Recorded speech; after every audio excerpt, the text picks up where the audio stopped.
আপনারা লক্ষ্য করেছেন জামাত বিএনপি আমাদের র্যালিতে অংশগ্রহণ করুন। আজকের এই বিজয় র্যালিতে সকল অঙ্গ আমাদের মাঝে এসে উপস্থিত হয়েছে জেলা আওয়ামী লীগের প্রাণ।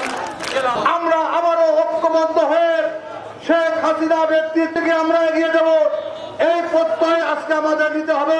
ষড়যন্ত্র বন্ধ হয়ে গেছে না, নগদের কাছে সব গ্রাহকই প্রিয়, তাই তো সারা দেশে ক্যাশ আউট চার্জ সবচেয়ে কম।